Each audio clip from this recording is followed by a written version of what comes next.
வணக்கம். இன்னைக்கு மாற்றான் திரைப்படத்தோட விமர்சனத்தோட வந்து உங்களை சந்திக்கிறேன். சூர்யா படம்னால இன்னைக்கு பெரிய எதிர்பார்ப்பு, பெரிய பிஸ்னஸ் ஆகிற படமாக ஆயிடுச்சு. இன்னைக்கு அதுங்காட்டி வந்து வேர்ல்டு வைடில் வந்து டிமாண்ட் ஜாஸ்தி, கூட்டமும் வளம் போதுச்சு. டிக்கெட்ஸ் நிறைய கிடைக்கலன்னு கூட சொன்னாங்க தமிழ்நாடை பொறுத்த வரைக்கும் இந்த வீக்கெண்ட்ஸ்க்கு. ஸோ படம் எப்படி ரொம்ப ஷார்ட் அண்ட் ஸ்வீட்டாக முடிச்சிடுறேன். எனக்கு கேவி ஆனந்த் கிட்ட வந்து ரொம்ப பிடிச்சது என்னென்னா, அவர் வந்து சயின்ஸ் மேலே வந்து எப்போவுமே ஒரு காதல் அவருக்கு இருக்கும். நீங்கள் அது ஒரு ஃபஸ்ட் படத்துலேருந்து இப்போ வரைக்கும் பார்த்தீங்கன்னா ஏதோ ஒரு சயின்டிஃபிக்கல் விஷயத்தை பற்றி கொஞ்சம் டீப்பாக எப்போவுமே அலசுவார். ஸோ அது வந்து எனக்கு ரொம்ப பிடிக்கும் கேவி ஆனந்த் இதில். இன்னொன்று வந்து சினிமட்டோகிராஃபி வந்து வேறவங்க பண்ணாலும் கேவி ஆனந்த் படம்னாலே வந்து சினிமட்டோகிராஃபி வந்து கொஞ்சம் ஸ்பெஷலாக இருக்கும். இந்த படத்துலேயும் சில பல பாடல்கள் நார்வேலில் எடுத்திருக்காங்க. அந்த பாட்டில் வந்து ரொம்ப ஸ்பெஷலாக ரொம்ப மெனக்கெட்டு எடுத்திருக்கிறாங்க. ஸோ அந்த படத்தினுடைய பாசிட்டிவ் என்னென்ன அப்படின்னா, நிச்சயமாக பெரிய பாசிட்டிவ் வந்து சூர்யா தான். ஏன்னா அந்த கோஜாயின் ட்வின்ஸாக வந்து கிட்டத்தட்ட பாதி படம் வந்துடுறாரு. அதுக்கப்புறம் பிரிஞ்சிடறாங்க. அது ஏன் பிரிகிறாங்க, என்ன நடக்குது அப்படிங்கிறதான் கதை. இவங்க வந்து ஒரு பெரிய பணக்கார ஃபேமிலியை சேர்ந்தவங்க. ஸோ 2 சூர்யாவும் அவங்க அப்பா வந்து ஒரு பெரிய பிஸ்னஸ், இந்த காம்ப்ளான் ஹார்லிக்ஸ் மாதிரி அது ஒரு ப்ராடக்ட் விற்கிறாரு. ஸோ அப்போ விற்கிறப்ப வந்து சில பல விஷயங்கள் நடுவில் நடக்குது ரொம்ப மர்மமாக. அதை வந்து விமலன் அப்படிங்கிற கொஞ்சம் ஒழுங்கு சூர்யா அப்படின்னு சொல்லலாம். அவர் வந்து கொஞ்சம் உள்ள என்னமோ ஒரு சந்தேகம் வருது அவருக்கு. பார்த்தா அவருக்கு சில விஷயங்கள் நிகழ்து அதங்காட்டிக்கு வந்து. அப்புறம் அகிலன் அப்படிங்கிறது வந்து கொஞ்சம் ரோக் சூர்யா அப்படின்னு சொல்லலாம். கொஞ்சம் ஜாலி டைப்பு, பயங்கர நக்கல் அடிச்சுட்டு இருக்கிற ஆள். ஸோ அவர் வந்து ரெஸ்பான்சிபிலிட்டி எடுத்துக்கிட்டு அந்த மர்மம் என்ன அப்படிங்கிறதுக்கு வந்து விடை தேர்றது தான் வந்து மொத்த கதை. ஒரு மாதிரி ஆக்ஷன் த்ரில்லர் ஒரு கமர்ஷியல் படம். அதுக்கு மேலே வந்து ரொம்ப டீப்பாக அது சொல்ல முடியாது, இதுதான் அப்படின்ட்டு சேனலில் சொல்ல முடியாது. ஃபஸ்ட்டு அது 10 நிமிஷத்துலேயே தெரிஞ்சிடுது இது ஒரு தெளிவான கமர்ஷியல் படம் அப்படின்ட்டு. சூர்யாவினுடைய உழைப்பு ரொம்ப பாராட்டத்தக்கது. ஏன்னா அந்த கோஜாயின் ட்வின்ஸாக நடிக்கிறது வந்து சாதாரண விஷயம் கிடையாது. ஒவ்வொரு ஃப்ரேமும் வந்து நமக்கு ஐடியா இருக்கணும். ஏன்னா இன்னொருத்தர் இருக்கிற மாதிரி இமேஜின் பண்ணிட்டு நடிக்கணும். அதே மாதிரி கிராஃபிக்ஸ் டீம் அவங்களுக்கு ஒரு பெரிய சல்யூட்டு. ரொம்ப 100% நேச்சுரலாக ஒரே துளி கூட வந்து எதுவுமே வந்து எங்களுக்கு வந்து ஆர்டிஃபிஷியலாக தெரியல அவங்க வந்து ஒட்டி இருக்கிற வரைக்கும். ஸோ அது வந்து ஒரு பெரிய ஒர்க்கு. அதே மாதிரி அகிலனுக்கு அவர் வந்து டைலாக்ஸ் ரொம்ப காமிக்கலாக ஃபர்ஸ்ட் ஹாஃப் வந்து ரொம்ப நிறையா சிரிக்கிற மாதிரி டைலாக்ஸ் வரும். அது யார் எழுதியிருந்தாலும் சரி, கேவி ஆனந்தா இருக்கலாம், சுவாவாக இருக்கலாம், யாரும் தெரியல எனக்கு. பட் யார் எழுதியிருந்தாலும் அவங்களுக்கு பாராட்டு. ஏன்னா அது வந்து ஆடியன்ஸ் வந்து ரொம்ப ஜாலியாக இருக்க வைக்குது. ரொம்ப கேர்லெஸ்ஸாக வந்து அது சூர்யாவும் மேனரிசம் வந்து ரொம்ப அழகாக பண்ணியிருப்பார் அந்த அகிலன் கேரக்டரை பொறுத்த வரைக்கும். ஸோ இதெல்லாம் வந்து பாசிட்டிவ்ஸ். நிச்சயமாக அப்புறம் டேரக்டர்னு சொல்லி தான் நான் அந்த ஃபஸ்ட் பாதி வந்து நல்லா எடுத்துகிட்டு போகிறார். அந்த ஃபஸ்ட் பாதி கிராஃப் வந்து இப்படி போகுது அப்படின்னா, அந்த செகண்ட் பாதி வர இப்படியே போயிடுது. பிரச்சனையே அதுதான்.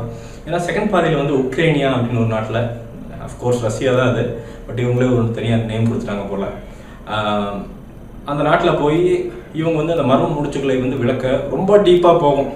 நிறையா முடிச்சுகள் இருக்கும், ஒவ்வொன்றா விழும். சில இதில் வந்து நம்மளே சாதாரண ஆடியன்ஸுக்கு வந்து எல்லாத்தையும் வந்து ட்ராக்காக வச்சுக்க முடியாது. சிலதெல்லாம் வந்து என்னடா நடக்குது அப்படிங்கிற கொஸ்டின்ஸ் கூட சில சீன்லாம் எழும். அதே மாதிரி லாஜிக் வந்து நீங்கள் ரொம்ப 100% லாஜிக்கெலாம் நிச்சயமாக எதிர்பார்க்க முடியாது. ஏன்னா எத்தனை ஹீரோ வந்து உங்களுக்கு பார்த்தீங்கன்னா 10 பேர் சொல்லுவான், அதில் பார்த்தா ஹீரோ மட்டும் தப்பிச்சுட்டு வருவார். அதெல்லாம் ப்ராக்டிக்கலாக நடக்கிறதுக்கு வந்து ரொம்ப பாசிபிலிட்டிஸ் வந்து ரொம்ப கம்மி.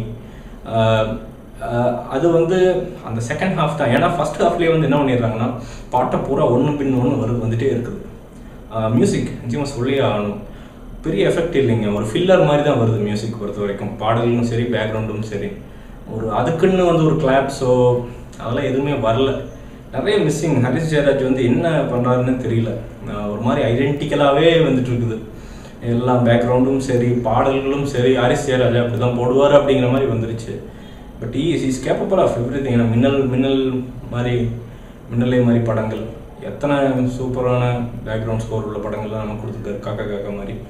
ஸோ நிச்சயமாக அவர் வந்து இனி வந்து அடுத்த ஸ்டெப்பு போக வேண்டிய தருணம் இது. இன்னும் ஜாஸ்தியாக வந்து அவரை எக்ஸ்ப்ளோர் பண்ணிக்கணும் அவர். இல்லாட்டி இது வந்து குவைட் ஆர்டினரி. இதில் வந்து எக்ஸ்ட்ராடினரியாக சொல்கிறதுக்கு எதுவுமே இல்லை. அது வந்து ஒரு பெரிய லெட் டவுன் படத்துக்கு மொத்தமே. பாடல்கள்லாம் இருந்துச்சுன்னா இன்னும் கொஞ்சம் நிறையா இருக்கும். ஸோ அந்த ஃபஸ்ட் ஹாஃபில் நிறைய பாடல்கள் வரங்காட்டி செகண்ட் ஹாஃப் வந்து ட்ரையாக தெரியுது, ஒரு மாதிரி வந்து வேகாக இருக்குது. அதே மாதிரி கிளைமேக்ஸ் ரொம்ப லாங்கு, ஒரு பாயிண்ட்லெஸ் கிளைமேக்ஸ்னு சொல்லலாம் இருக்குதுங்க. அதாவது பட் என்னென்ன சொல்கிறேன்னா, அந்த கிளைமேக்ஸ் வந்து எப்படின்னா ஒரு ஆர்ட் ஃபிலிம் ரொம்ப கதையை சார்ந்து போகிற படத்துக்கு அப்படி இருந்திருந்தால் மேபி சென்டிமெண்டலாக வந்து அது பாதிச்சிருக்கும் மக்களை. பட் இந்த மாதிரி ஒரு கமர்ஷியல் படத்துக்கு ஒரு மாதிரி ஒரு தடாலட்டியான ஒரு கிளைமேக்ஸ் தான் சாதாரணமான ஒரு ஆடியன்ஸ் வந்து எதுவாக இருப்பான். அது இல்லாத வந்து ஒரு பெரிய மைனஸ். ஸோ கிளைமேக்ஸ் வந்து ஒரு பெரிய லெட் டவுன். ஸோ செகண்ட் ஹாஃபே வந்து பார்த்தீங்கன்னா பெரிய லெட் டவுன். ஏன்னா பர்ஃபார்மன்ஸ் பொறுத்த வரைக்கும் வந்து இப்போ வெளிநாட்டு அந்த மிலிட்ரி அவங்களாம் வர்றாங்க. பட் தென் டீப்பான பர்ஃபார்மன்ஸ் ஒன்றுமே இல்லை யார்கிட்ட இருந்தோம். பிரச்சனையாக தான். காஜல் அகர்வால் சூப்பராக தெரியுறாங்க. பட் தென் ஆஸ் யூஷுவல் ஒரு கமர்ஷியல் படத்தில் வர ஹீரோயின் என்ன பண்ணுவாங்களோ அதை தாண்டி அவர் ஒரு இன்ச்சு கூட எதுவுமே பண்ணல. அதுவும் மேபி ஒரு பிரச்சனையாக கூட இருந்திருக்கலாம். எடிட்டர் ஆண்டனி அவர்லாம் இங்கே தப்பு சொல்கிறதுக்கெலாம் நமக்கு ஒன்றுமே சொல்ல முடியாது. மேபி அவர் படத்தை சேவ் பண்ணாலும் பண்ணியிருப்பார்னு நினைக்கிறேன். பட் அந்த செகண்ட் ஹாஃப் இன்னும் கொஞ்சமே ட்ரிம் பண்ணியிருக்கலாம். ஏன்னா கடைசியில் உட்காரப்போ அந்த வில்லன் வந்து ஒரு டைலாக்லாம் பேசி முடிச்சுட்டு திருப்பி இன்னொரு டைலாக் பேசுவோம். அப்போ முன்னாடி இருக்கிற போதுண்டா அப்படின்னு உட்காந்துட்டு சொன்னேன் அப்படி. ஏன்னா அந்தளவுக்கு கடைசியில் போர் அடிச்சிது. கிளைமேக்ஸ்லாம் அப்படி போர் அடிக்கவே கூடாது இல்லைங்களா? ஸோ மேபி இன்னும் கொஞ்சம் ட்ரிம் பண்ணியிருக்கலாம். மேபி ஒரு 5 minutes 10 minutes சம்திங்.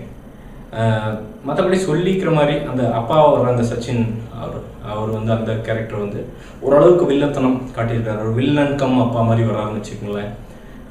ஓரளவு காட்டியிருக்காரு. பட் தென் அதுக்கு மேலே ஒன்றும் சொல்கிற மாதிரி இல்லை.